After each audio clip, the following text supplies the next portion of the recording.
Hello and welcome to Infamous, the audio podcast. This is Brandon, or Butalus on Discord. This is Parker. Go by one who parks on Discord. Yeah, excuse me. This is Aaron. I go by Treffenwood on Discord. Welcome back for another riveting episode. This is episode 303. Well, I don't think we have any pressing news this week, so let's just jump into our Blood Bowl segment if we can. Does that sound good with everybody? Oh, yeah. I'm excited to dive into the numbers, the figures, and see the data, the real data. You guys ready for that? Can't say no. I guess. But I don't know what that means. So, we have 10 weeks of the league. 9 of them are completed, and half of week 10 is completed. We have 2 games still going. It is the Kansas City Sewer Kings versus the Ghost Brew Guzzlers, and the Garden City Gardeners versus Swoop Dog. I have one pressing question for Mr. Swoop Dog himself. Did you I will donate swoop? the proceeds from my winnings. Your winnings of the bet all season long to charity. Don't worry. Yes. Which bet was that? Is that the bet where you're like negative 18 trying to get to a positive score? I don't know what you're talking about. Anyway, what were you saying? I stepped on. Did you swoop? I have not been swooping lately. No. Turns How out many swoops did you win do? games when you don't swoop. I feel like you score touchdowns when you do swoop, though, even if you lose the game. And lose games. You are correct. You score it's touchdowns. It's okay and if you games. lose the game as long as you get the touchdown. That's all that matters. Okay. No, I don't know if you've seen. Good. There's the famous gif of the really obnoxious dude getting a medal, and he like pops open the champagne. He's like spraying himself in the face. He sprays a bunch of other people, and it's like, and then it zooms out, and he's like 5th place. Like he's not even first. It's like, dude, stop it. It's one of my favorite ones. Yep. Okay. So diving into the numbers, just keep in mind there are 2 of our 40 games not completed. So these numbers are subject to change, but these are basically our our regular season final numbers. Currently, and I expect this to probably increase, our highest team values. Currently, Kenny is number 1, and he still has a game left to play. Or not Kenny, sorry, Parker. Parker's number 1 at 1765. I was going to say, did somebody beat me with team value? No, I mixed them up. I did jump ahead because I was almost intentionally sandbagging because I had a bunch of money, but my players kept dying, and I didn't want to replace them before games because that would just inflate my team value right before a game. But so I did finally restock my roster. I did exactly the opposite. I got so fucking tired of playing this whole not having people. Just not having people, and I was like, I know my guys are insanely expensive, but I don't care. I'm getting really tired of not having at least 13 players because I had one game where the sun came out and it was really hot, and my players just started sitting on the sidelines, and I didn't even have my car because of it, and so I was like, I know it's a really low chance that kind of thing happens, but when it does, I don't care that I gave my opponent some more money. That's actually something if you want to, I can hold on to this for later. But I have learned something about Blood Bowl leagues. Do you want me to tell you about now, or you want to wait? Is it? I have a guess. Can I guess what it is? Go ahead. You hate them. No, I really like leagues, but you guys used to tell me, like, keep your team value down because you don't want to give your opponent this. You don't want to give them all this team value. You don't want to give them all this team value. You don't want to give them all this team value. What I have learned is that giving my opponent, like, the most pinned ultimate, like, star players and giving them 4 star players doesn't a game loss make, unless I suppose somebody knows how to use the money that I give them to completely cheese the situation. But what I have learned anyway, is at least in the fun people who I'm playing with in this league, they're not trying to cheese the win by doing that. So every person I've given lots of money to, they go, cool, I'm going to play Morgenthorg. That sounds fun. And so they do, and Morgenthorg beats up on some of my linemen, and that is what happened. Like, it didn't make me lose. It just meant they got to play a cool character. I think it's a combination of several things. First, we do have a lot of new/casual people in our league where they're not min-maxing their team values either, which is resulting in you not giving away as much money as you would have in other leagues. And 2, they're not intentionally abusing the amount of money they get with the most optimal choices either, because they're just trying to have a good time. Right. So those 2 things are probably massaging the numbers a lot. And also, I think in the only games that you really had versus the people that would have probably hurt you with those numbers, your team value was lower than it could have been. And so because most of the league you were intentionally sandbagging to try and stay reasonably low despite, elves are usually an expensive team. Right. And so I think it was a combination of all three that you never really got hit with the stick, where it's like you show up and it's like, okay, well, I'm playing against a brawler team where they have 4 Mighty Blows on their team already, and then they pick up like 2 more Mighty Blow star players and they just shred your team. And you're like, that never really happened to you. Mm-hmm. But we also didn't really have a bashy team in our league. Like I've had Norse and Josh had Dwarves, which is the closest thing to bash we had, which was pretty light on the bash side. But I also had the opposite happen where I purposely sandbagging by not adding players to my team, and then a couple rolls go bad in kickoff, or a couple rolls go bad in armor break, and all of a sudden I have 4 players to put on the pitch, and I'm like, oh, well, this is not fun. Yeah, 4 is a little excessive, but yes, I mean for sure you can get into bad spots the same way. Yeah. I had the same thing happen. I was repeatedly deploying 7 or 8 dudes in games, but it's just because like chaos happens. If I go into the game with 15 players, that doesn't really help me because I'm stretching my money super thin. So if an important player dies, I can't rehire them because I'm out of gold. Right.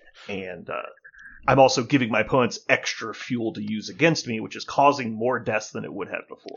I wasn't going down to low gold in order to do this. Agreed.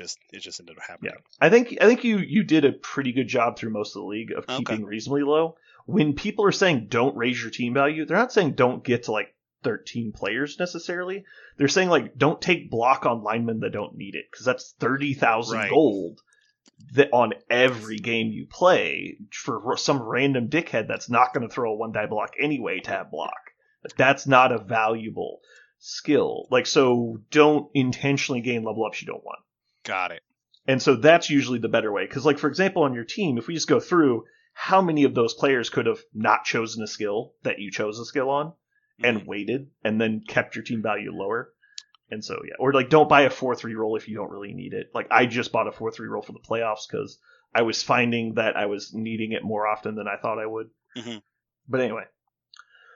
So, team value, we're just going to speed run through these. That Parker just had the highest value with 1765. Second place is myself with Norse, and then we have Skaven, Dwarves, and somehow Halflings got 5th place with team value. God damn. These fucking mud wrestling goddamn fucking Halflings have just been vicious all season long. Tyler's Halflings show up a lot on these lists. Dude, his Halflings, he has impressed me with Halflings. That team is dangerous. Yeah. He put up 4 points versus Skaven one game. Like, fuck me, dude. Yeah. Okay. Next up, we have most famous team.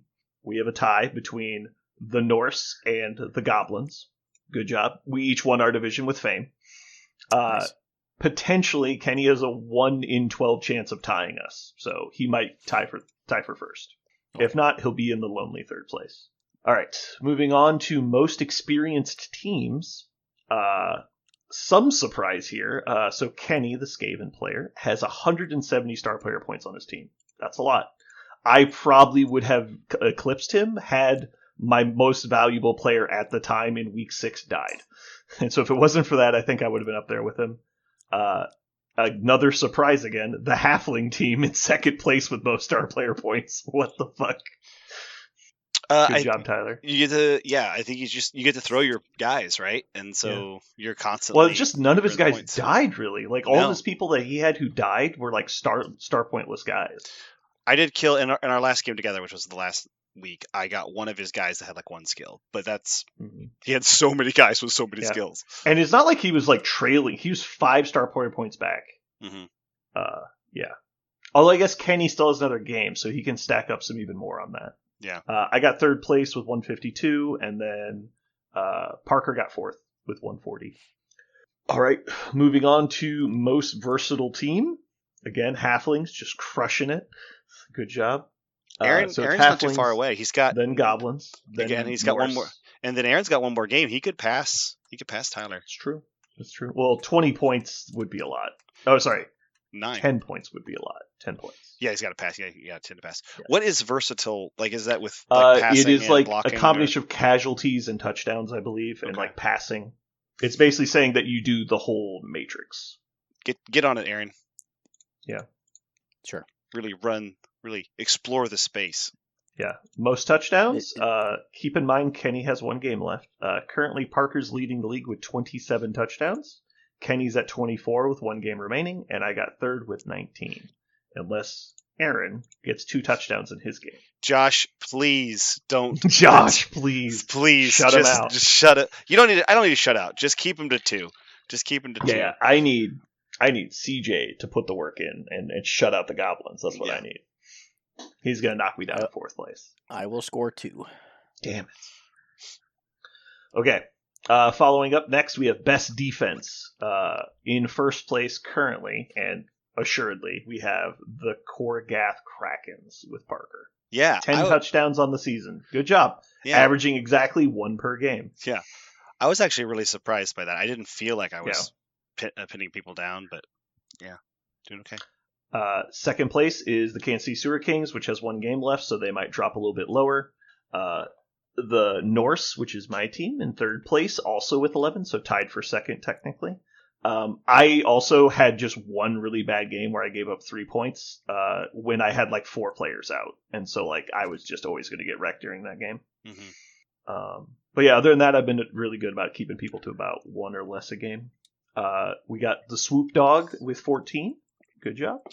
Unless you give up a touchdown in your game, or Josh also gives up a touchdown, which seems less likely, you'll be tied for 4th. All right, I don't understand this one. Most beast, got it. Most beast, not most best. Casualties. Yeah, I thought it was most best at first. What the fuck? All right, we have most casualties. The dwarf team with 28 casualties. Damn, that is surprising. He is just killing people. Yeah. Also getting a lot of points for that. The star player points for that. That's true. Next up, we have the Sewer Kings, the Skaven, and the Snotlings with 24 casualties. It's pretty good. And then again, the Vicious Halflings in 4th place on the season with casualties. What the fuck? There's no way in Tour Play to track, to the best of my knowledge, removals, casualties that don't count for star player points, because I can't record it. You mean like removing them from the pitch, like surfing? Surfing, chainsaw, knockout. Like I can't give my guy a casualty because it will give them star player points. Yeah. I have a lot of casualties that don't count for star player points. Oh yeah, no. So if you're just talking about removing players, that's a different stat for sure. Yeah. So in my mind, casualty is a casualty, regardless of how it gets, caused. Yeah. Yeah. Although Tour Play does not give you credit for a casualty unless it's a star player counting. I might look into it to see if we can count them as casualties and then just make it to where they don't count towards star player points. I'll look into it, see if there's any way we can do that. I was going to say, my assassins. I was just pointing out that my goblins have been pretty fucking violent, but that particular graphic does not show it. Yeah. The assassins have been stabbing as well, but they don't get credit for that either.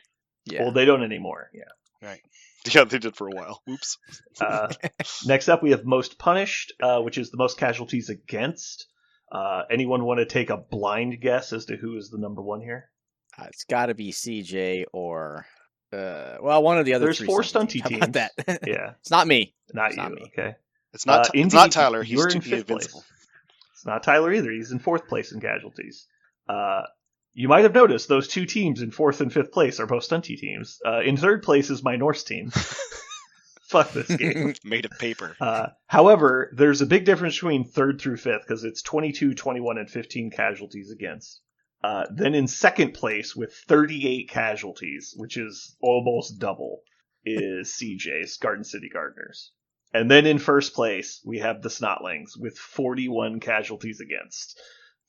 Which, admittedly, they're like armor 6, but still, that's a lot. Most injured, moving on, it is almost exactly across the board the same stats.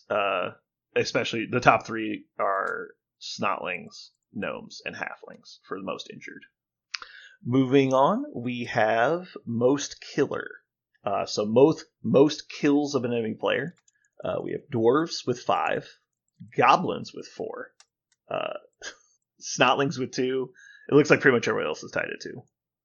I straight up killed 2 of Kenny's rats last game. Nice. So that was half of your kills was against Kenny. Yes. Nice. Did you? Was that you killed one of mine? Post apothecary? Is that you? Yeah, that was dead. Wow. Yeah. Thank you. Actually, I didn't. They were both linemen, but I kept trying to foul his gutters, Okay, and I did. so but asterisk they refused to get injured. on the next game or the next group. We have most dirty player. Most dirty play. Josh and myself both have 1 or 2 fouls that were not recorded because we were recording it wrong at the beginning of the league. So in 4th place is myself with 5 fouls, should probably be 6. 3rd place is the Booger Eater Snotling team with 9. Josh then with 12, but probably 14.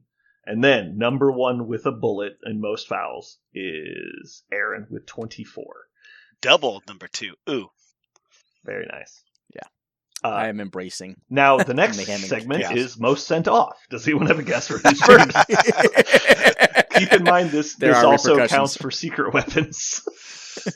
And so we'll go reverse again. 4th place is 4, with Josh getting punished for throwing random fouls. The Booger Eaters with 5, and then the Goblin team with 14 sent-offs. 14 sent-offs. I love it. I love it. I love that the Goblin team lives up, right? Like that's what they do. That's what they absolutely like. What are they like? They're sneaky. They're going to cheat a lot, and they're going to get caught a lot. But here we go. Like that's perfect. I think Goblins might be the single best aesthetic team for performing how they should perform. I think they're absolutely great. Aaron, everything you expect, they do. Aaron, would you agree? Yeah. You really didn't like them at the very beginning of the league. Do you feel like they do accomplish, like mission accomplished? Well, I don't think that was an aesthetic issue. I think it was a quality issue. Like just because they do what they're Goblins supposed to do. into the same TV teams is absolutely horrible. You either want as to be soon as way people below. started giving me the space to hire 3 bribes and an officious ref, okay, sweet, we're cooking. I think that was my issue with Goblins was I wasn't really able to play them the way they needed to be played. If Goblins are above you, I can't roster those, and have the petty cash, they're fine because they can just buy their bribes. If you're slightly below but don't really get any inducements, you're pretty much screwed because you can't buy the bribes because you're not allowed to, even if you had the money. Just with the way inducements work, because the higher player can spend petty cash, the lower player cannot. They can only spend 50K, not unlimited. Well, they can spend up to the difference plus 50K. Correct. So yes, if my Goblins were under by 10K and my opponent didn't spend, I would get a max of 60. Right, but in your first game, let's say you have an even matchup. You're like, okay, so neither of us gets inducement. You're like, well, I can only spend 50K. Like, I can only get 1 bribe.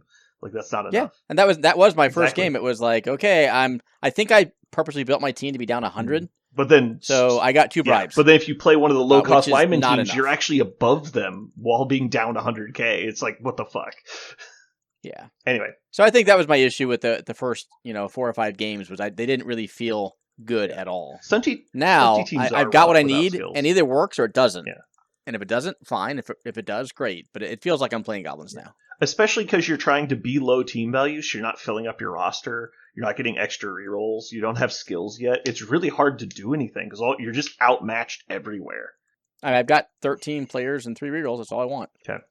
Moving on to the single most coveted honor of the league. Most completions. All right. Starting with 5th. That's the big trophy, right? Yeah. No, the big championship trophy. So in 5th place with 5th most completions, we have the Booger Eaters with 1 completion. 4th place, the Port Magori Porto. He changed his name. That's what it's been. That's what it's been for a while. Porto Magori Magior. Porto Magior Pirates. With 4. And then I saw Parker. I saw you chasing me the whole league. And I just want to let you know that was never going to happen. The Krogath Krakens with 6 completions. Good job. Congrats. Yeah. And then my deep competition, the Kansas City Sewer Kings. They still have a game left, so we'll see how it shakes out. They have 14. Really good performance. That means he's getting multiple completions per game on average. All right. And then finally, currently, the Norse team at 30 completions. So. I didn't understand how you got so many until I saw you on every possession in my game against you, you're like, okay, I move this guy here, I throw it back here. I move this guy here, I throw it over here. I move this here, I throw it over here. I was like, when are you gonna cross the middle of the field? He's like, I'm too busy throwing. I don't stall. Like I do not stall at all. No, you're not stalling. Yeah. You're moving. I'm moving the ball forward every turn. Yeah, but you're constantly lateraling it, lateraling it. I move the ball forward at a rate that is detrimental to me. Like in every game, like I always push the ball too far forward every game because I like to play aggressive. Mm-hmm. Although I did finally get my setup now. Now Parker, if my main Valkyrie hadn't died, this would be my setup. I have a lineman with sure hands to pick up the ball. He does a handoff, hands it to my Valkyrie. Valkyrie does an accurate throw to my other Valkyrie who has diving catch. So I have a 2+ rerollable throw into a 2+ rerollable catch, and then we just do it again in reverse next turn. It's fucking great. Finally, no interceptions on the league. None. Look at that. No interceptions. I intercepted a bomb once, but that doesn't count. Oh, you mean a bomb, not a long bomb, an actual bomb. An actual bomb. I intercepted a bomb once. Fair. That's good. That should count, honestly. That should count more than a regular ball should. Yeah. Okay. But then didn't you fumble the throwback? No, it wasn't against your game. It was against Ryan. In your game, you were correct. Every time I intercepted the ball twice in your game, and both times the ball exploded in my hands. Thank you, your goblin bullshit. And you're like, I'm going to stop you. I catch it. Cool. It blows up anyway because you kept rolling heads or whatever. But against Ryan, I caught it. It didn't blow up, and I immediately threw it back and knocked down his big guy and his bomber and his I knocked down everything. It was funny, but.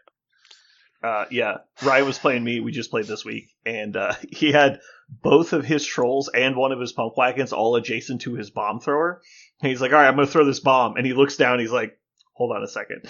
He moves all three of them away, and then sure enough, fumbles the bomb, and it blows up in his face. It's like, damn it. Would have had free knockdowns on those guys.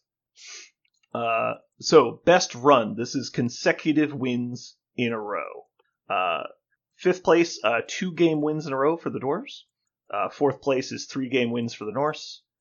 3rd place with the Swoop Dogs, 4-game wins in a row. Good job. Tied for 2nd with the Krogath Krakens, you and Parker, both 4 in a row. And the Kansas City Sewer Kings with 6 games won in a row. Nice. Bullshit. And then adversely, the worst run, going backwards, is Swoop Dog with 2 losses in a row. What? I'm on both lists. Yay! The Dwarves with 2. So he's 2 on both sides. He's 2 wins in a row and 2 losses in a row is his record. So he's just going 2. Then we have the Booger Eaters with 2 as well. So you're tied with 3rd, Josh. The Halflings with 3 losses in a row. And sadly, the Garden City Gardeners with 5 losses in a row. And the only reason that the Booger Eaters don't have more is because he tied like 4 games in a row. Anyway. Those are the league stats. I just want to mention, speaking of like him tying all the time. I want to talk about the Pirates right now. Tyler wait, did you say Tyler or is Ryan? You said Ryan was the one who was tying all the time. Oh, never mind. Yes, Ryan. Well, I mean, a lot of people had chain ties, which isn't recorded because ties aren't exceptional. Right. But yes, I believe that in what's his name, Ryan, the Snotling player's last 5 games, he's not had a win. But he's been basically ping-ponging between drawing and losing back and forth. Because he did get 8th place in the league. I was, in my game against Tyler, I was so sure that we were going to tie because it was literally, I would get the ball, it would take me 3 turns to score, and there wasn't a whole lot he could do to stop me, not because he wasn't playing well, just because he didn't have enough big guys. Yeah, it's hard because the stunty players don't really. Yeah, it was just going to take me about 3 turns to get there, unless he got incredibly lucky with like 1-die blocks and uphill blocks, and then I would give him the ball and he would just score. just like 1-turn score like every time, and I was like, okay, like we're just going to keep doing this, and we did for a while until he finally fumbled tossing one of his own guys. He fumbled at his feet, and then that was the ability for me to go up 1 point. It was really interesting how, if you're willing to go all in on the 1-turn throw your own ball handler plan, how very difficult it is to stop, and how very knife's edge it actually is, because if it ever fails, then your plan really starts to go just deflate quickly. Yeah, going for it at the end of a half is one thing, but if you're like leading off a half with a one turn and it fails, you're basically just giving them the ball, which is pretty rough, especially when you're set up to score and you're not set up to play defense. It's pretty rough. It makes me want to try to play one of those teams and then see how do you, when you get the ball. Well, Aaron, maybe you can tell me this because you're playing one of these teams right now, right? Like the Goblins very much have this.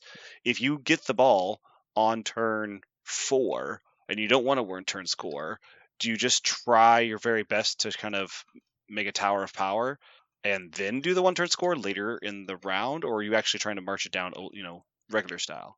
So everything depends on how the game's going. Like in DU, what I have decided after a couple games of trial and error is I am just going to beat face as much as I can, and if I can succeed in doing that while just walking down with, as you called it, a tower of power, then I will just walk it in the end zone. If, on the other hand, I'm unable to remove your players, or you pop the ball out and there's a scrum, I'd like to have the possibility of a 1-turn score on turn 8. Yeah.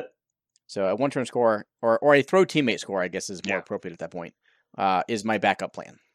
Yeah, I think when I first came back to Blood Bowl before Adepticon, that was my biggest problem. I was always looking at how to score, and that was my number one priority every turn. I was like, what do I need to do to set up for the score next turn?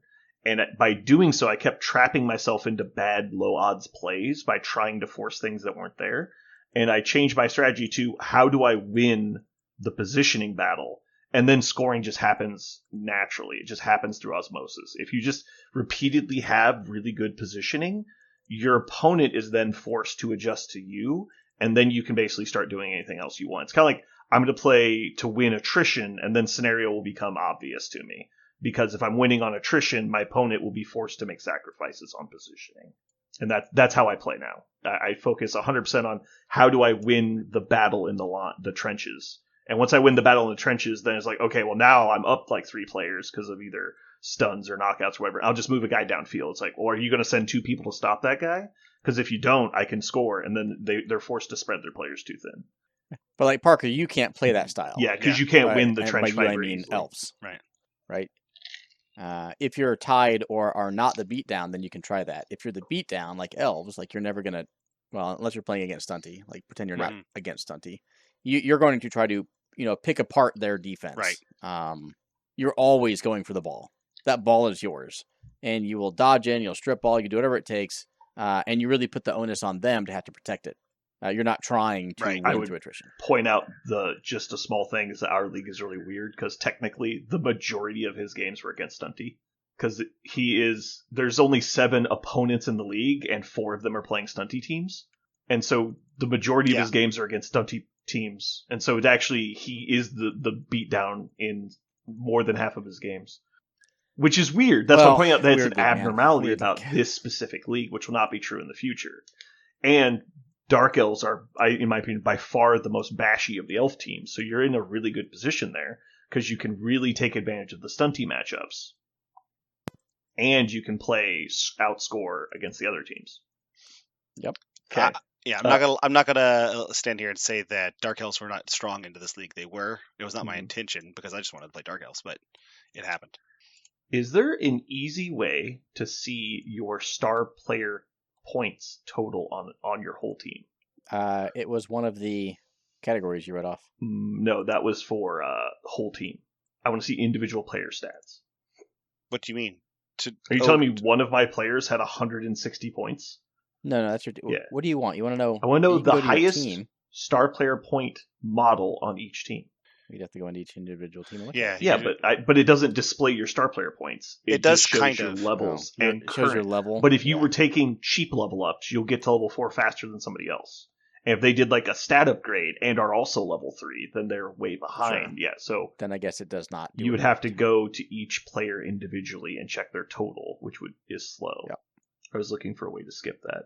Oh, here we go. No, that's just current points.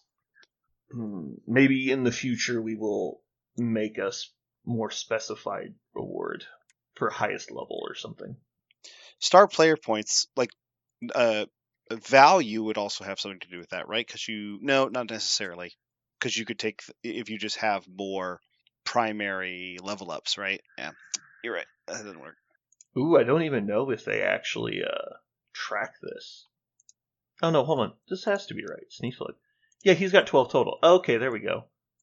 13. Okay, so please go through your guys' teams if you would, and tell me who your highest player is and how many points they have. Oh, it does. It says a little star if you click on their name. Yeah, so if you click the individual person, there's like GP, their value, and then under that there's a star with a number next to it.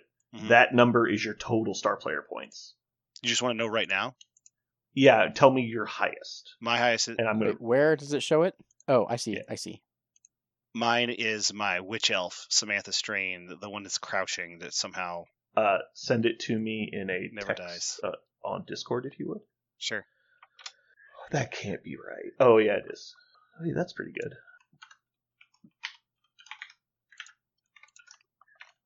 You're cooking Parker, something. What are you cooking? What's your total? For one character? Yeah, what's your highest person? What's the number? Samantha Strain. 33. 33 star player points.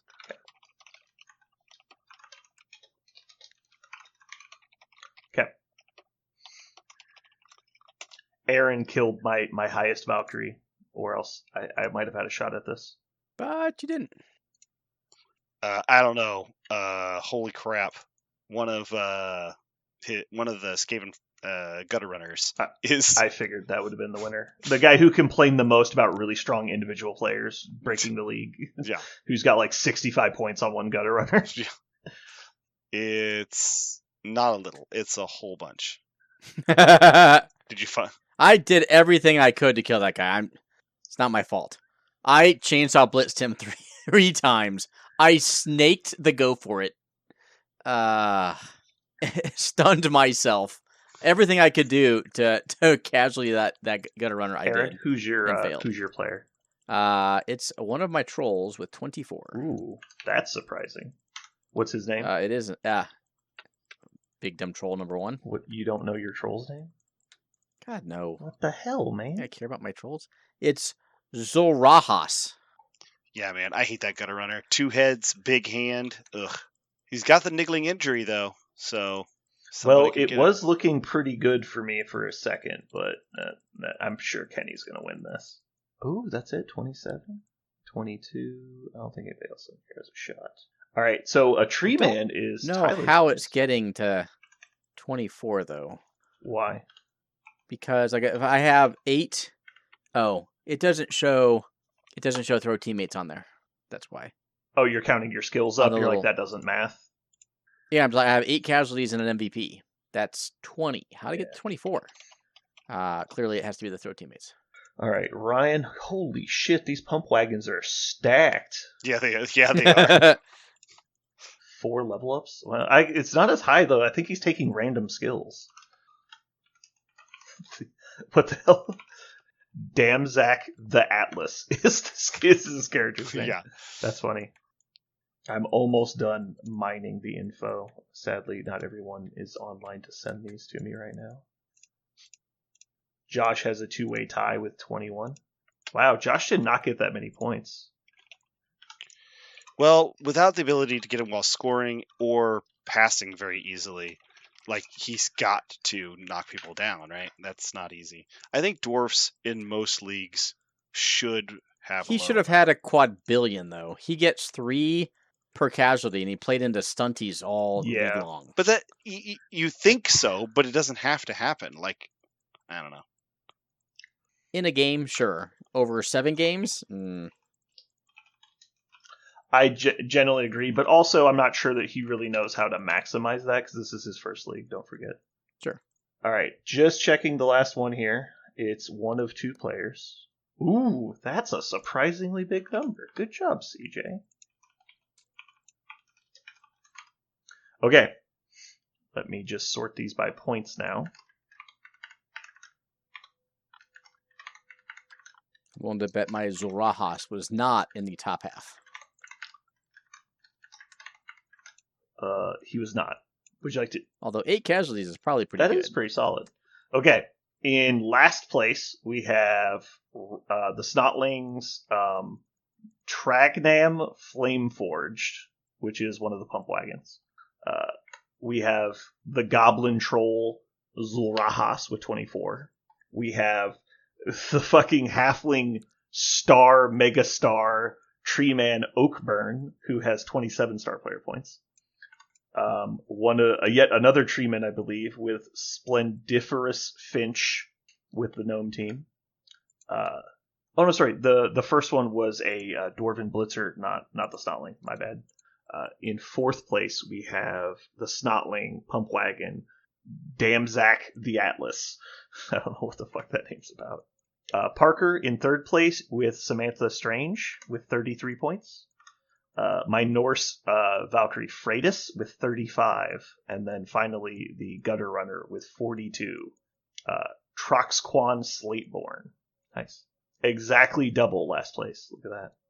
All right, I think we all are in agreement that we should ban Skaven for the next league. I think we're happy with that. Yeah, I don't think I ever want to. I think never again. Never once again. I don't think I ever want to see Skaven again. In fact, the next time I see one at a tournament, I'm going to sneer. Like, I know Blood Bowl's supposed to be like you should a friendly thing. Like, you're supposed to be like, oh, good, we get to play Blood Bowl. But if I see somebody playing Skaven, I'm immediately gonna go, why? Why are you doing that? Now, in the same vein, because I'm sure Skaven will be banned unanimously by the popular vote. I would like to then put up the second vote. No more Dark Elves. Just unanimous ban. Sure. Yeah, everyone's on board with that too. Why are your guys just like one stat better than they should be for literally no reason? I don't know. They got the pointy armor. I guess I don't know. It doesn't armor 9. Armor 9 elves. That makes sense. It doesn't make a lot of sense. And I know I'm getting ready to play High Elves, which is more armor 9 elves, but it doesn't make a lot of sense. Yeah, but they also don't have like the best like positional group in the game. I'm going to disagree with that. High Elves have the best positional group in the game. I strongly disagree. Quite possibly. Anyway, so I would like you guys now to give me suggestions on the next league that we're going to run, which will not be very soon, but I would just like to get some ideas moving around. For example, like what we're going to honor next time, because I just kind of picked stuff at random because I didn't know what we should be giving trophies for. So I was thinking, do we want to do one for the most valuable team next year? Encourage people to get bigger team values? Is that good or is that bad? No. Don't do that? Okay. I mean, everything I say is input, right? I'm not going to just not do it because input you told me to, but why are you saying no is kind of my question. Because I think team value is not an achievement. True, you can just keep spending money, but it arguably has a detriment. Like, you're almost being punished for doing so. Yeah, so it just seems weird to give a trophy for it. Well, I think it's something that, like, hypothetically from the aesthetic point of view, the highest team value represents the strongest overall team. And that's kind of an award. But, I mean, it's not really something to reward on an actual player basis. I'm just looking for other options. I mean, I wouldn't boycott the league because of it, but I really liked most star player point individual player. I like that as an award. I do like that one a lot. Yes. I don't want to do a best defense trophy for a league because I think it encourages play styles that are not fun. And so if all you're going to do is play don't let my opponent score ever, then it's just not fun for your opponent in the individual games. Like, it's also very opponent dependent. I feel targeted. You feel targeted? Why? Did you have the best defense? No. I was going to say I didn't think you did. But I also enjoy not letting my opponent score if I can help it. I'm not going to say you're a bad person. Like, am I supposed to just like give away touchdowns for free? No, but also at the same time, like, if you're up 3-0, like, I think it's okay to not try as hard to stop your opponent because it literally doesn't affect you if they score. And in fact, it accelerates the rate at which you get the ball back to score a fourth touchdown. So I would say it's actually good. I will never stall a game up by more than 2. Usually up by 2. Stall, but sure. I just mean I like to give the ball back. If I could guarantee a touch or a win by just stalling it out for 4 more turns, that's like the best thing to do, right? Because I am not putting my players at risk. Let's pretend like I've got 5 of his guys knocked out. Like, I should just literally sit on this ball, continue to block and foul his models, or pass turn if he's like running away.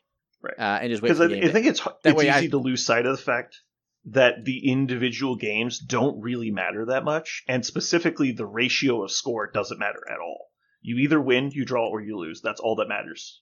And so, like, if I win 4-0 versus I win 4-3, it doesn't hurt me at all. And so I'm not saying you should just give your opponent touchdowns. That's not what I'm saying. But there's a difference between being up 3-0 and doing best defense positioning and being up 3-0 and be like, I'm not going to particularly sell out to stop the one-turn touchdown. Because if he gets a one-turn touchdown, it's actually good for me because I will get the opportunity to score again. And so I will not guard my backfield as hard as I might do if it was a tie game or if I was only up 1. Like I would be more protective of the one-turn touchdown. Maybe.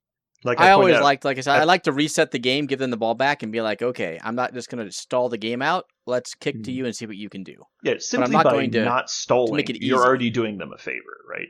Yes. Yeah. I mean, I'd rather play the game, like, hey, let's see if you can one turn, but I'm not going to make it easy on them, right? I'm going to give them the tools in accordance with the rules, let them, re-roll their knockouts to come back and, let them play the game for 4 turns. Yeah.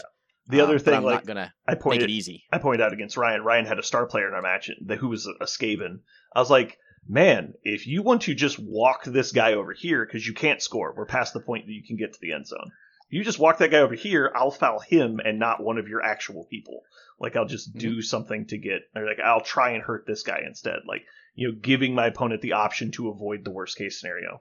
Kind of like against Parker in our game, when I was like, would you like me to start throwing all these blocks at the end of the game? He's like, I really wouldn't like you to do that. And so I was like, all right, well, then you're going to not throw blocks on my people on the last turn of the game. Like, we're going to have that understanding. It's like, if you start curb stomping all my dudes, I'm going to send your people to the hospital. Like, you need to decide what we're doing. Anyway, I would like to discourage stalling even more in the next league. And I've been thinking about verbiage to accomplish that. What I would like to propose is if you start a turn with the ability to score a touchdown without rolling dice, and you don't on that turn, as opposed to the single model activation, then it is counted as stalling. So, like, for example, if you've got your guy on the end zone line, and you activate a random lineman on the other side of the pitch first, and he makes 8 dodge rolls to forcibly end your turn before you activate the ball carrier, to avoid the stalling mechanic, I would say that counts as stalling still. Because you had the ability to score, and you chose not to. I never thought about doing that. Like, it is pretty popular in tournament play, because you don't care if the guy gets hurt. It's like, I don't care if he fails the dodge. Like, who cares a fuck? Like, he's going to get reset next match anyway. I'll be back. Okay. That is really interesting. So people are avoiding the rule about activating the character and not going in. Yeah, because technically the current rule is just if you activate a model who can score and they don't. But you can avoid activating that model by forcibly ending your turn early. Like, oh, I'll throw a foul. Oh no, I got caught throwing a foul. My turn's over. I never got to activate the model that could stall. And you can just avoid it that way. And with that, like, you might want to foul anyway. Like, I'm not saying I want to prevent that gimmicks prevention from stalling. I'm saying if you had the ability to just say I score a touchdown without rolling dice and didn't, that is the definition of stalling. I don't care if you're throwing very advantaged blocks that you want to do before you score this turn, or if you were throwing a legitimate foul that you wanted to throw, or if you're doing anything else. If you prioritize anything else over scoring a touchdown, that's on you, and you're going to risk stalling for it. Mm-hmm. That's how much I don't want stalling to be in the game. So you're saying, what if I'm just trying to imagine a situation in which a person would do a legitimate act. You're saying the action. The common example is, let's say I'm up on players. I've got like all 11. You're down to 5 players. None of them are even remotely near my ball carrier, right? Mm-hmm. You got 3 standing dudes. And my guy's standing on the end zone. I could either just move him 1 space into the end zone and score a point and we reset the pitch, or I can start throwing blocks against your remaining 3 guys. And let's say I roll double skulls and my guy falls down. That's stalling because you had the ability to score and you chose to do something else. Regardless of the outcome, you didn't score this turn, so you get stalling penalty, which isn't the end of the world. It's just a penalty. Where I'm not saying you lose the match, you just get called for stalling, which means you lose 10k gold and your turn ends, and the guy risks being hit by a rock or whatever. I guess your turn would have ended already for it to count. hit by a rock or whatever. Tell me what's the so the stalling rules are if you intentionally stall, like you activate the model and they don't score a touchdown. Mm-hmm. At the end of their activation, you roll to see if the crowd throws a rock at your ball carrier. That's the current penalty, and also you'll lose 10k gold at the end of the match just for rolling on the stalling table. Got it. Which, because at a certain point, it's impossible to fail the roll. Like on turn 8 or turn 7, for example, of the half, if you don't score, there's no chance of you being hit by a rock because it's roll d6 under the turn number. Mm-hmm. They will never penalize you for that. But it's still called for stalling. You still lose 10k gold at the end of the match. Okay. Because fans leave. One of the things that I thought was, like, there are such circumstances in a league specifically where I might have the opportunity to hand it off to another one of my players to share star player points. Yes. And so if I decide to hand it off to one of my other players to get star player points and that fails and the ball pops out, is that not stalling because I ended the turn without the ball or the opportunity to score? That would be correct. Well, no. No, that would still be stalling, you right? Had the ability to walk in without it. Yeah. Then yes, it would be stalling. So that's already stalling. Yeah, that's already the stalling rules. Okay. It's not. Why not? You roll dice. No, but if you, let's say I have a ball carrier ready to score, and instead of walking in, I hand the ball to somebody else. That's stalling. If you fail the roll and your turn ends, that's stalling. Because you had the ability to score without rolling dice. You chose to roll dice. You failed. That's stalling. I'd have to read the actual rule. That's a good point. Let's check. Make sure I'm not misremembering it. Blood Bowl rulebook. I believe it is I think they have to end their activation voluntarily. Ending it non-voluntarily because they failed a handoff. Is stalling in the sense of the word. Yes, they could have scored and chose not to. You might be right. Or they may have tried to score with the other person. Like they weren't intentionally stalling. They wanted to score, but they really wanted on the other person, so they wanted to hand off to do it. And they accepted the fact that they might not score if they rolled the dice. Okay, page 80. Stalling. Coach may wish to run the clock down, score later in the half than they could. Should a player be in possession of the ball when they are activated, can score a touchdown without having to roll any dice, yet finishes their activation without scoring a touchdown, they are said to be stalling. So I would say yes. If your activation ends without scoring, that's technically stalling already. Mm-hmm. It doesn't say if you choose to end their activation. Yeah. So they would get a rock thrown at them even though they did not have possession of the ball? Potentially.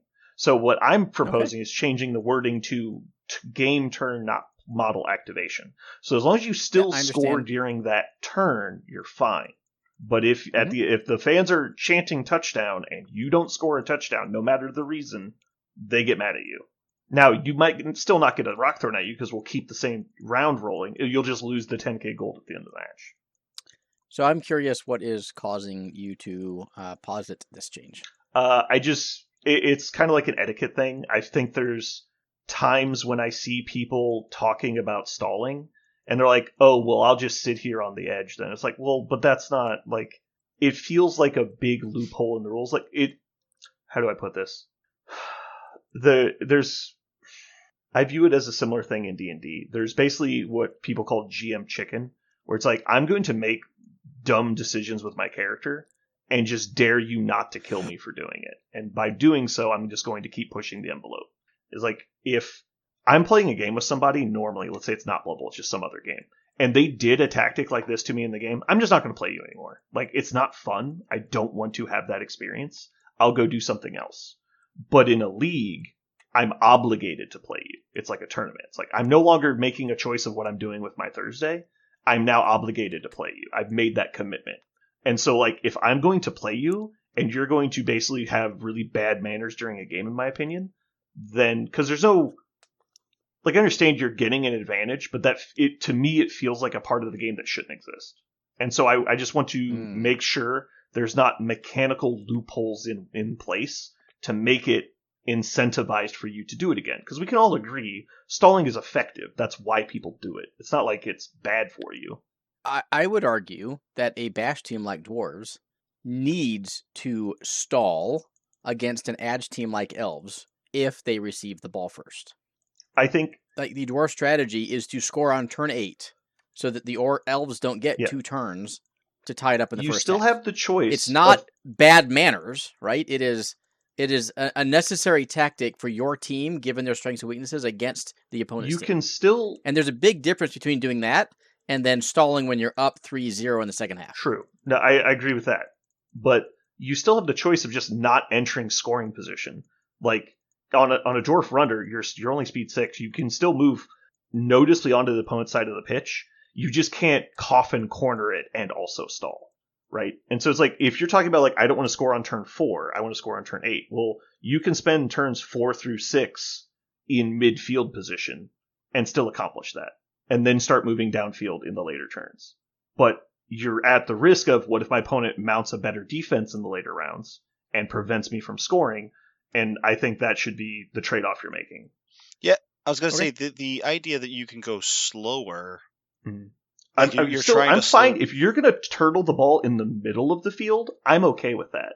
Because now you're opening up the opportunity for me to get the ball from you and go the other direction.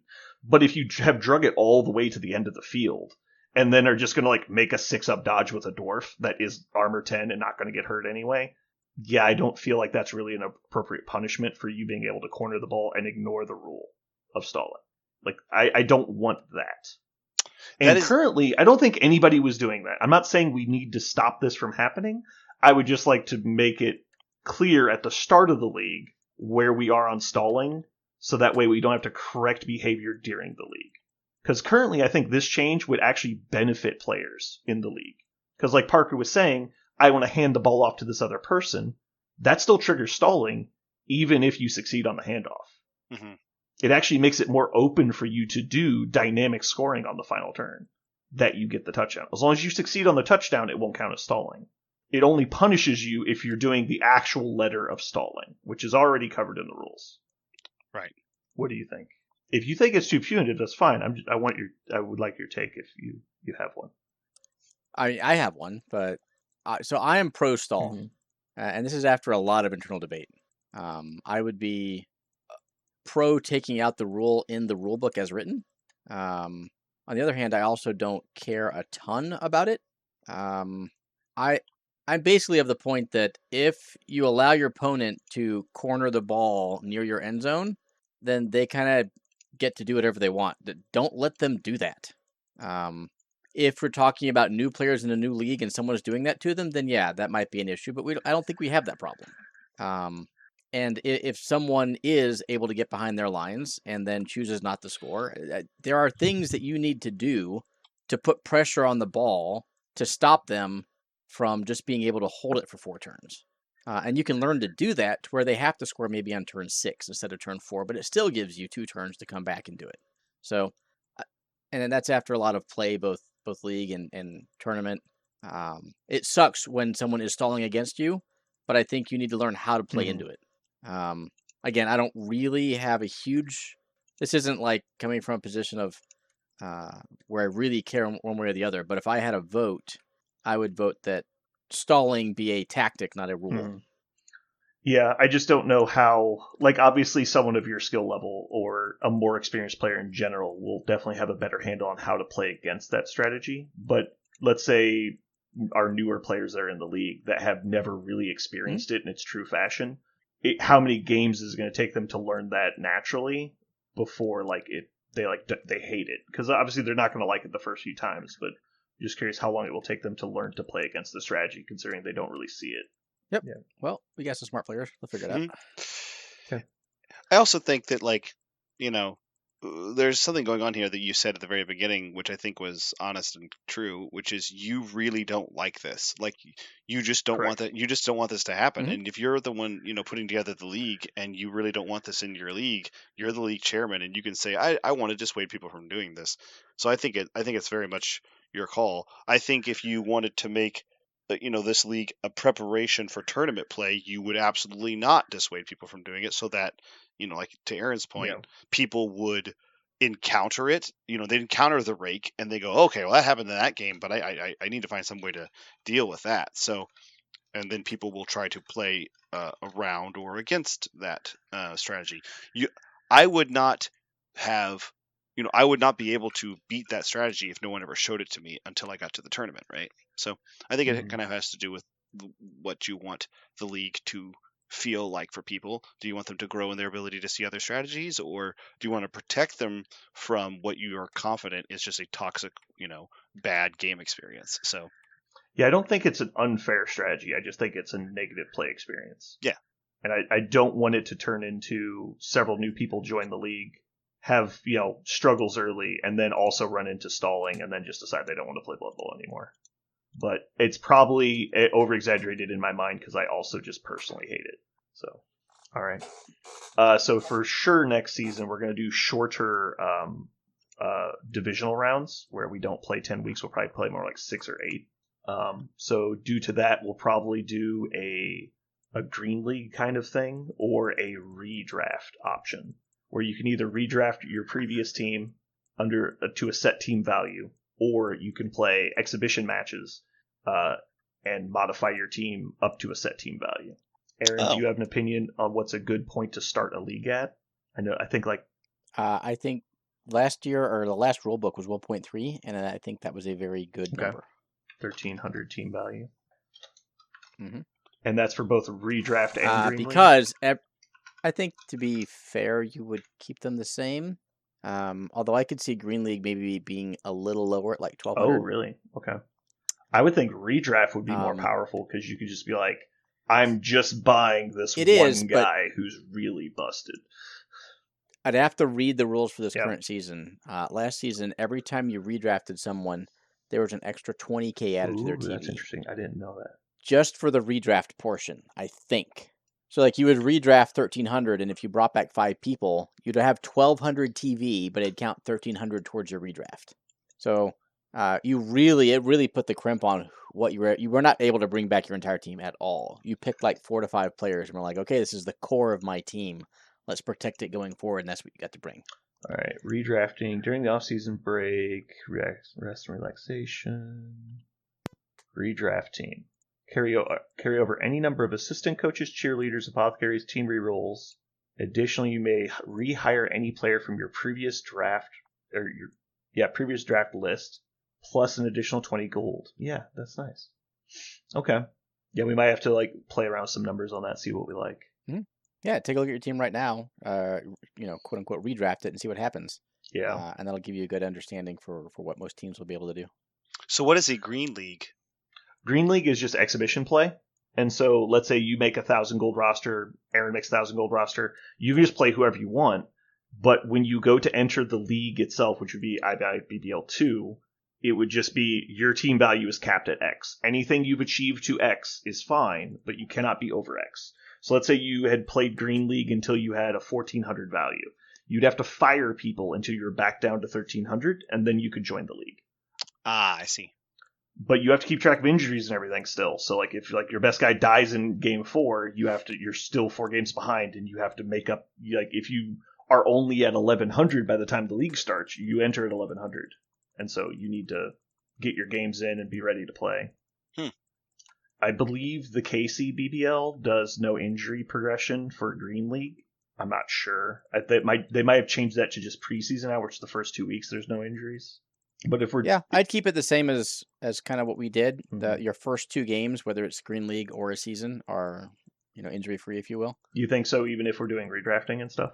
Yeah, because I could absolutely min-max the shit out of a team in Green League with no injuries and probably make it a little unfair. Yeah. Which is why I said Green League should be a little bit less than the redraft. Okay. So first of all, there's the 200K penalty that you're getting for redrafting. And then Green League, I would not want people to abuse it. So I think there should be a combination of a TV you're allowed to bring in, and maybe it's the same, 1.3. But there should also be a max number of games. True. I think that's the case as well. I don't want to just play 50 games and then have 2 superstar blitzers and then 9 linemen. That's not the goal of Green League, in my opinion. Also, right? It's just to give you a little bit of a leg up into. We might need to look at it and make sure we nuke existing star player points when you join, because if you join and everyone has maxed out 11 skill points or star player points on every player, so you join the league after week 1, all of them level up, then your team value just balloons like crazy. Right, that's what I'm saying. If you cap it at a certain number of games, you can't do that on like 4 different players. Yeah, we could also just say nuke unspent points at the start of the league. That way you can't do that at all. But I wouldn't do that. Oh my god, if I like working to get someone some star player points because they're hard, and I'm like 2 star player points away from being able to get them their level up, and they go back to 0. Well, then you should have played another game and gotten it beforehand, I would say. But yeah, if we're limiting games, that becomes interesting. Or you can just say, rather than try to legislate a rule, like, see how it goes we don't want you to take advantage of being an asshole, Yeah. so your team needs to pass the commissioner sniff test. Yeah. And if I think you're being an asshole, I'll just not allow you to join the league, right? Which is probably the easiest thing to do. The other thing we could do, and I don't expect many people to redraft because so many people are excited to play a new team, and so I don't think that's going to be an issue. But we could also just get rid of the 20k tax on redrafting if we're that worried that exhibition game teams are going to be that much stronger, and so we see how that goes. But yeah, we'll play it by ear. I'm just glad to see that you guys are on board with redrafting or Green League teams. I expect we'll have a lot of Green League fans because you can also try out a couple different teams during the preseason stuff, and then be like, okay, I was gonna play gnomes, but I'm really liking high elves, and so you're gonna switch to high elves instead. And so like it's okay to try out different stuff. I like the idea of the Green League too, just because I would like to play some. What's the way to put it? Like, not casual, but like standard, just like kind of bog standard, without my opponent having infinity cool stuff and I having infinity cool stuff, and we're just like playing vanilla, right? I guess that's the word I was looking for. Play some vanilla games. It's basically Green League is just casual league. That is no set schedule. It's just play people in the group. Because you also won't be playing against redraft teams, so a lot of people be playing fresher teams, so you're not worried about 3-4 level up players. Right. A fucking gutter runner with 2 heads, big hand. Go fuck yourself. All right, Parker. Since Kenny's not here to defend himself, I want you to let him have it. Were the witch elves worse than the gutter runners? Witch elves, like, well, that's a because really he was good like, point. Your witch elves are going to become unstoppable. Like that was what he was freaking out about the whole time. In Ooh. my opinion, gutter runners have always been worse. He conveniently was playing the team that is like, it's literally like, I don't want to go too dark of an analogy here, so I guess I'll just stop that. But yeah. It's rough when you're like literally the pot calling the kettle black. It's like, yeah, we need to kill these witch elves before they become a problem. Standing in front of 3 gutter runners. Yeah. I'm not going to stand here and say the witch elves were not like standout stars. They absolutely were.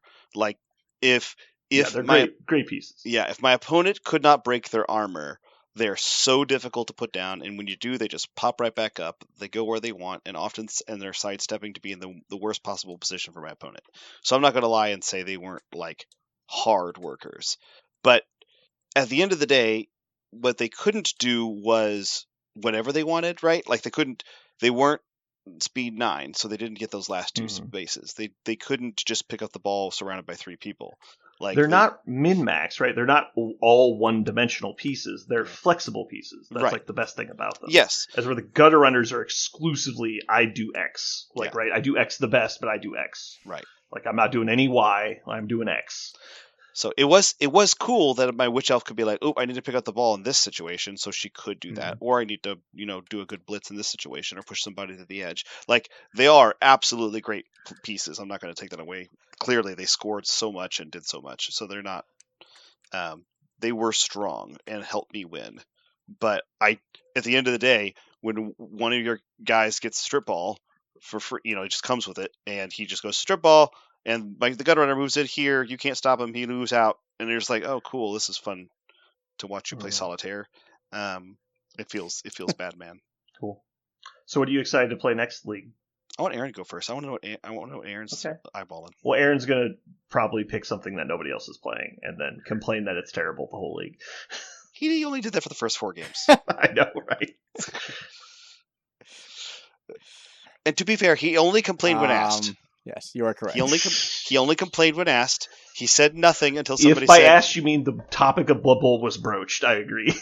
When I said, hey, how do you having a good time? He'd be like, no, fucking goblins. Like, I get it.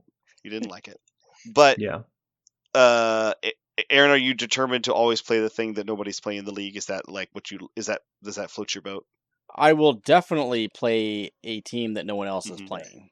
That doesn't necessarily float my boat, but I think it it is more enjoyable for everyone else. I agree. I think Highlander style. There's nothing specific that I care. I think there should be no duplication unless both players are adamant on playing that team. I always encourage diversity. My big question is, do I play a stunty team next year, or do I rock a real team? I mean, you were basically playing a real team because there were so many stunty teams. Yeah. There's like JV Varsity League. I am going to say I will likely not play a stunty team. I bet we I bet we have less than 2 stunties next year. I bet that. Because the only one who's going to play stunty is Ryan, if Ryan plays again. Nobody else is bringing. Everyone's so excited to switch off of stunty. Yep. I have a prediction for Aaron. I have a prediction. Aaron's going to play Khorne. I have this weird feeling I have this feeling he's going to play Khorne. Ugh. Because I don't think that's happening. I have this feeling he's going to try it. I have this weird feeling because I don't think anyone's going to try any Chaos teams. Maybe I'm wrong and everybody wants to play Chaos teams. I just have this feeling no one's going to play Chaos teams, and so I was pretty excited to try Chosen. I wouldn't say nobody. Okay. Well, I have this feeling. Technically, I played a Chaos team this year. You're right. You're not wrong. Somebody might play Nurgle. Actually, Kenny's gonna play Nurgle next because he's gonna be like min-max fucker. Like, you're assuming Kenny will be invited to the next league. That's true. But I have a feeling Skaven players aren't allowed. I have a feeling Aaron. I just have this. My prediction is that you're going to play something really. Well, you shouldn't have said it to him because he 100% won't do it now, just by pure contrariness. Nah. Maybe he'll forget. He does tend to forget things. I think I would only is a strong word. I would greatly prefer taking a complete dogshit team if I was able to get some Green League. Mm-hmm. And I say that because, like, I played Tomb Kings in a league once, and God Almighty, is that first season just rough. Like, you have no skills. You do now with Brawler. So I played them back when they didn't have Brawler. Brawler's big. It is. So imagine playing them without it. They get a leg up in tournaments. I tried. It was terrible. They get typically more skills than everyone else. Like, they're tiered lower, or they were. So, like, playing Chaos Chosen at even TV is just horrible to start a league. Yeah. But they end up really strong at the end. Like 2 to 3 seasons, they end up incredibly strong. Mm-hmm. Well, I guess after it depends, one, they're kind of playable. Like, I finally have block on 3 people. And you're like, oh, you mean the same number the Dark Elves start with? Yeah. Yeah. So if I play a low skill team, and I mean the skills they start with, it would be because I'm able to get them a little bit of a leg up in the Green League to where it doesn't feel like I'm starting fresh. That I think would be appealing because I think they are still a relatively poor competitive choice, but can obviously do well. And there are probably 10 to 12 different teams in that playstyle I could choose from. Are all the Chaos factions the Brawly standard where they get extra star player points for knocking people down? That I don't know. I don't think they do. I don't think Chosen are, actually. I'll check. Because I know it's dwarves, orcs. Yeah, I actually think it's only Khorne. There we are. Okay, Black Orcs, Chosen. Chosen or not. Chaos Dwarves are not. That's interesting. Chaos Renegades are not. That makes sense. Khorne is. Nurgle is. So it's just Nurgle and Khorne. Because Norse are not. Oh, wait, what is it called? Renegades. I don't think I checked Renegades. Chaos Renegades are not. Which makes sense. They have a freaking elf on their team. I feel like playing one of those brawler factions is something I'll probably want to do at some point in the league. That would be the only thing that would oust my current interest in playing High Elves, and I might play my dwarfs for that reason, just because I think it could be fun to deprioritize scoring and prioritize beating things up. I think it'd be interesting. But you know what? Chaos Dwarves kind of appeal to me. Dude, I think the current team sucks. Yep. I mean, they definitely suck in tournament play. They might be interesting in a league if you could get enough skills and get over the hump. Because the hump is like right at 1.2, 1.3. if you can get over that hump and start getting like a lot of skills, they could be good.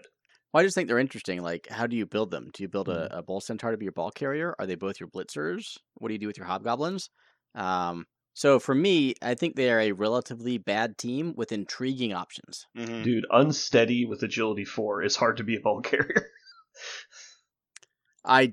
Again, yeah, bad team, intriguing options. Yeah, they feel a lot like Khemri before the buff. Mm-hmm. It's just like you kind of know what you're doing, but you don't know how to accomplish it. Yep, and I think I would relish that challenge. Yeah, going into the league. I could see that. They do have some funny stuff. Like they have the shadowing stab guy now. That's funny. Like they do have some interesting things. I mean, that's just bad, but sure. Yeah. I've played the shadowing stab character a bunch. It did not feel bad. But yours are not bad. Yeah, no, they're not. 70K for a yours dwarf are edgy lineman. too. Yeah. Hit and run. Yeah. Yeah. 70K for the dwarf lineman is kind of rough. Because they don't even have like defensive, right? No, they're thick skull, iron hard skin, block, speed 4. Yeah, it's okay, I guess. Yeah, they're totally uninspiring. Yeah, I mean the fact that they're a dwarf team that gets big guys is cool, right? Like they definitely have that. But I remember back in the day they were considered like the best team. It was like them and Skaven were like up there for 1 and 2. They were amazeballs. Yeah. So I'm glad they touched them. I think as long as you keep squeezing the stuff together, right? You don't have outliers. You keep squeezing them together. That's fine. Okay. So Aaron has vaguely leaned towards Chaos Dwarfs, specifically not Khorne. Back in Okay, Parker, I was wrong. I believe you have said repeatedly what you plan on playing. Would you like to officially make it known? Oh, not yet. No, not yet. I am. Okay. Well, I'm going to say it if you don't. So. What? Really? I'm going to say it if you don't. Don't Ricky. All right, for everyone at home, Ricky Bobby. Parker is going to play Pro Elves for the next season. No! Fucking Elven Union can suck a long, spiky haired dick. I'm not excited. I'm not excited even to be associated with Elven Union. Well, that's funny because you're playing the most Elven Union looking team that isn't Elven Union. You are. High Elves are distinct in so many ways. They are so different aesthetically, culturally. Elf Union was on my list of things I was considering playing. I think they're a better tournament team than league team, though. I think High Elves might be a better tournament team than league team too, but maybe somebody can tell me I'm wrong. Oh, I actually disagree. I think High Elves are better in a league than they are in a tournament. Oh, interesting. Yeah, because I think they have the tools for the long haul, and they keep getting better. Elf Union is a lot like Dwarves. They start with all the skills you really need, so anything you're adding to them is just bonus. And so as soon as you get like the really salty ones, then more salt is bad, right? Like you're just making your team value bigger for no reason because it's not getting better anymore. Yeah. But yeah, I think I'm leaning towards vampires. And I'm gonna try and not be a dick about it because I think vampires can be a negative play experience. We'll see how it goes. If I start playing the Green League and everyone hates it, I'll switch. But you do love vampires. Like I get why I do love vampires. Like you just love vampires in Old World. So I get that. I specifically love the Old World version of vampires. They're one of my favorites. Yeah. That's what I'm saying. Like you love them. So I know you're not picking vampires because you want that playstyle. You're picking vampires because you want to play with vampires. That sounds fun. I'm not going full Kenny, which was just like I was just picking Skaven because they're Skaven, not because I like Skaven. Yeah. It's like, well, if I'm not playing with Gutter Runners, what are you even playing? Like, apparently no. But yeah, it was either that. I actually was interested in trying a Khemri team, but it sounds like CJ is going Khemri. And then Josh, I think, said he's going Imperial Nobility. That was Tyler. No, he's going Black Horse. Yeah, Tyler wants Imperial Nobility. Tyler's going to do Nobility. Yeah. And so then we'll just see who else is in the league, and we'll see who we have. And yeah, so Nobility, Black Orcs, Chaos Dwarves, High Elves, vampires. I would recommend you play a non-elf team, honestly, Parker, but we'll see. I assume you will anyway. That's one of the things I've been staring at, going like, if I commit, clearly I like elf teams. They're fun for me. I think you'd like Bretonnians. Because again, they're a lot like the high elf team. I think they're in it for the long haul team. Yeah. Because the more good skills you can put on the right players, the better they're going to get. They do have my favorite ability in the game, Dauntless, which is just my favorite ability in the game. My Bretonian team that I played in Blood Bowl the video game, was my favorite team I ever played. They only do league play in that game, so it was fun to build that Bretonnian team. Also, I haven't played a human team. I haven't played a human team in like almost any game for a long time, and I do like playing the humans sometimes. It feels like a cleanse. Just the standard human feels good. I'll stare at it. Lizardmen are always calling my name too, but I don't think I would enjoy it. Maybe I should just play a couple games with them and find out if I hate it. Have somebody like Aaron play against me and then tell me all the things I'm doing stupidly. The most stupid. Okay, well, let's go ahead and jump over into our Mojo World for today. Speaking of running it back in the second league, let's talk about reboots. Oh, gotcha. I was like, what the fuck are you talking about? Yeah. All right. Cool. We're gonna do this week is movies that need a reboot. So we're primarily focused on movies that don't already have a reboot, but that's not an exclusion. We're mostly looking at movies that for some reason were restricted by something in their production, like either be it the technology of their time or their budget or the actors cast or whatever the problem happened to be. Movies that were good, but we want to see get an extra try to get it perfect. All right, Parker was not here last week, so you get to go first. Okay. If you take any of mine, you're gonna get kicked out of the Discord. I don't know if I can take yours, but my first one is going to be one of my favorite movies in terms of like all of my movies were like really cool concepts that I feel like were just unable to be explored. Not enough creative juice or power or perhaps money. So I want to see Dark City redone. I think Dark City would be super cool. And I was hesitant to even pick that one because a lot of people, it's a cult classic kind of, and so people might get really mad at me for suggesting it could ever be touched. And I was like, I think you could. I think cult classics are actually great choices for this, given the right movie, because some cult classics are cult classics because they just weren't well known, and some were cult classics because there was something about the movie that pushed people away.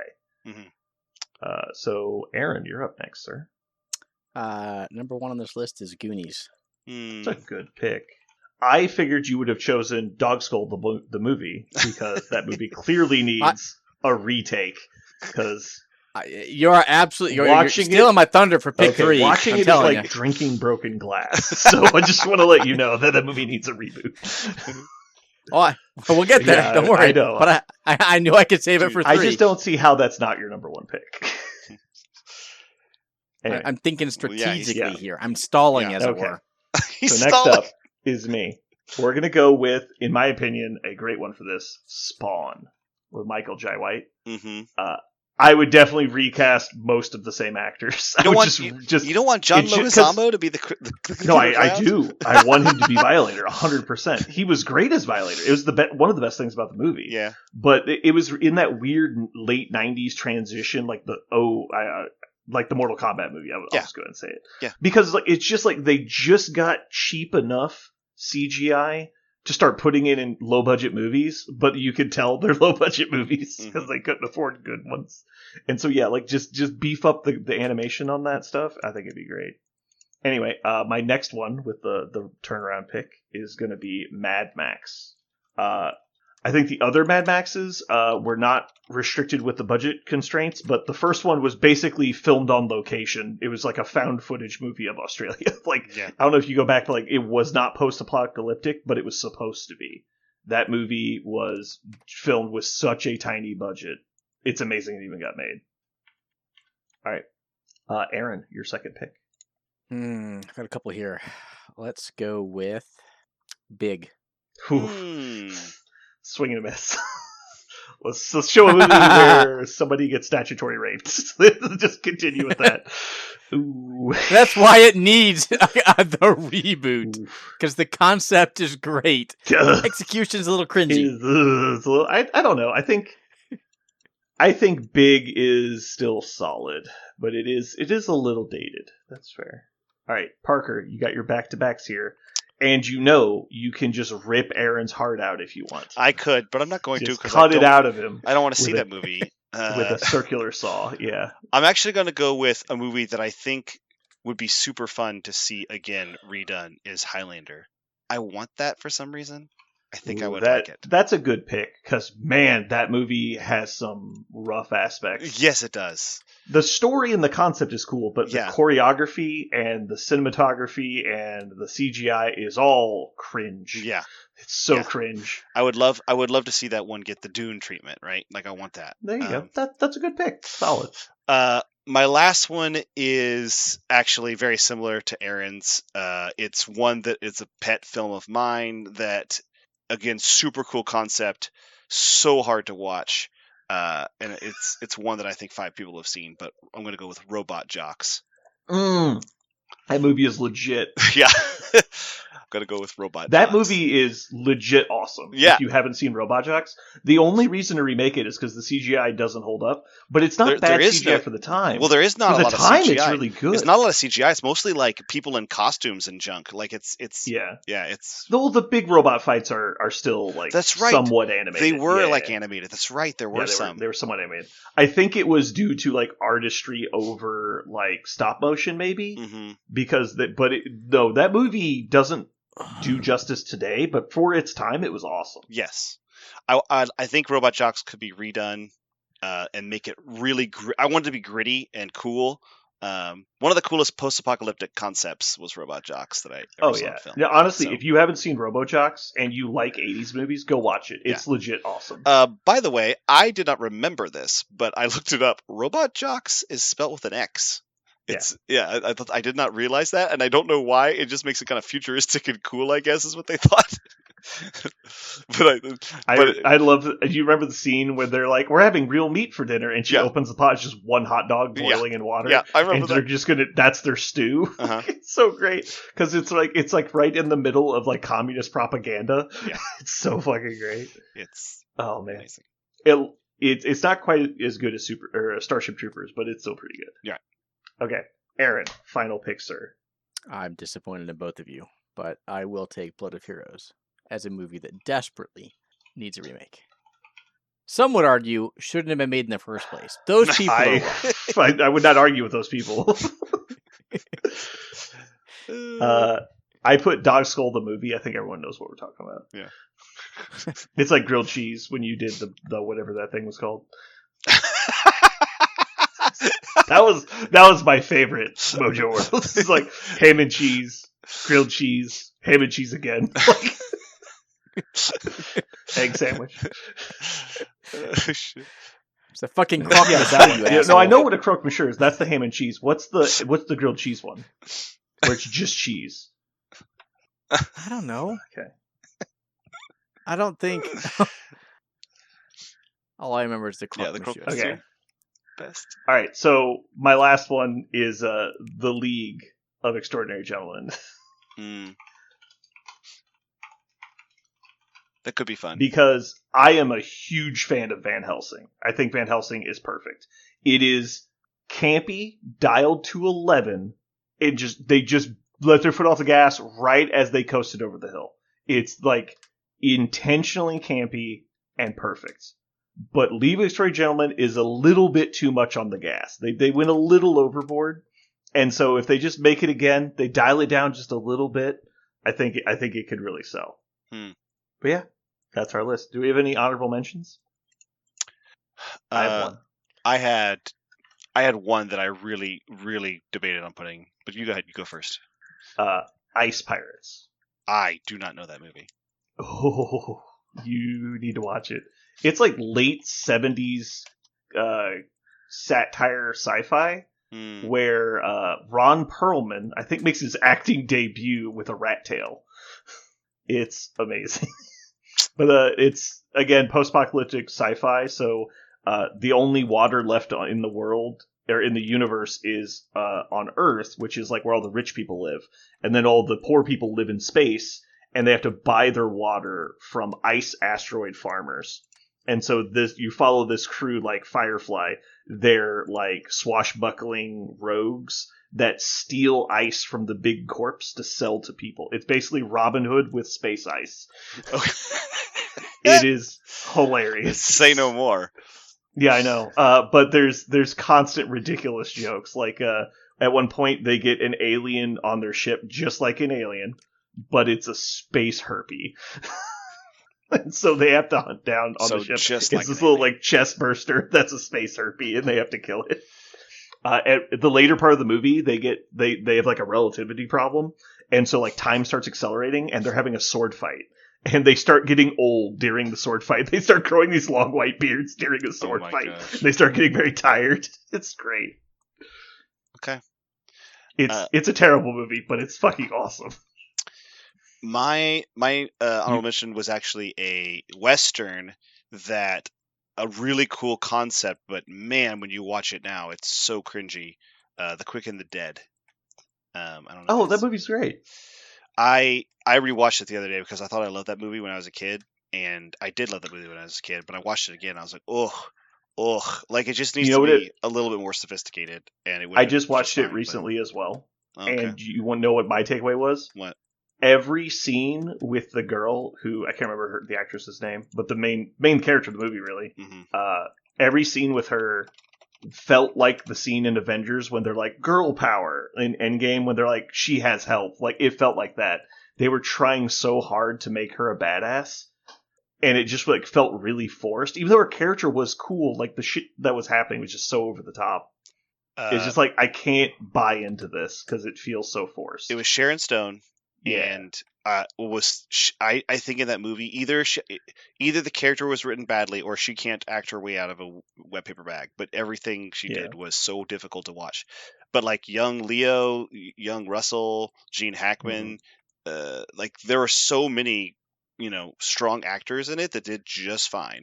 But like you said, every episode, every scene she's in, either bad direction or bad writing or whatever it is, man, it was hard to watch her. I can't remember the guy's name. It's the black guy. It's like Kelly. Keith David. Keith David is great in that too. I find more and more that everything I see him in, I like. Fun fact: The Quick and the Dead was also a movie, an earlier movie starring Sam Elliott, but completely different plot, completely different like point. But so there's already The Quick and the Dead that we're thinking of was kind of a remake, but just by title only. Yeah. But yeah. I also went back and watched Quigley Down Under, and that held up pretty well. Quigley's wonderful. Holy shit, is the bad guy in that movie a bad dude? Yeah. They really laid it on thick. Yes, Alan Rickman, right? Isn't it Alan? Yeah, it's Alan Rickman. Yeah, he's great in the movie. He just but it's like straight so what's your motivation here, buddy? And he's like, well, I'm going to hire a famed mercenary from another country to come here and kill the people trying to free my slaves. And you're like, what? Yeah. Like, what? Also, I'm going to commit loads of murder, like, just for no reason. He goes so arch in that movie. Like, wow, holy fuck, yeah. Have you considered just not being such a terrible slave owner? Yeah. I'm not even saying, like, obviously slaves are bad and everything, but, like, if you would just tone it down to being a bad guy, because you're, like, a super villain in this movie. Yeah. He's, like, full Leo in Django Unchained. Like, dude, chill out a second. Like, we could get some stuff done if we just didn't have to deal with you for a minute. Like, goddamn. I love that movie because a lot of it's very quiet. Like if you listen to it, there's not a lot of soundtrack. There's not a lot of like stuff going in the background. A lot of it is like scratching boots and dirt and stuff. Like that's what you hear, which I think is really cool. It's a very rustic movie, on purpose clearly. But man, Aaron, did you have any honorable mentions? Nothing worth talking about. Okay. Cool. All right. If you guys think of any other good ideas for the league for next time, let me know, please. Send me messages, and I'll just keep a list of everything.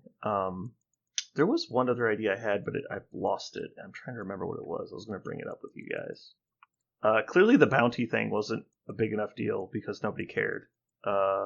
Mainly, I want to focus on prizes. So if you can think of cool prizes for next time, that'd be great. All right. So we'll start doing, make sure you guys go in and vote for what kind of playoffs we do. I assume we'll just do the first one though. I think most people have liked that. And, we'll finish this up. And thanks for tuning in, everybody. This has been Brandon. And Parker. And Aaron. And you just listened to Stupid Skaven Teams Suck.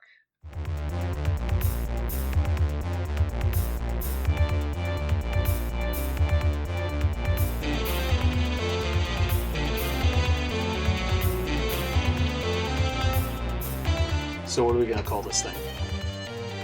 I got it. Okay. Incredible, new, fantastic, astonishing, mighty, original, uncanny, sensational podcast. I'm just going to put down infamous.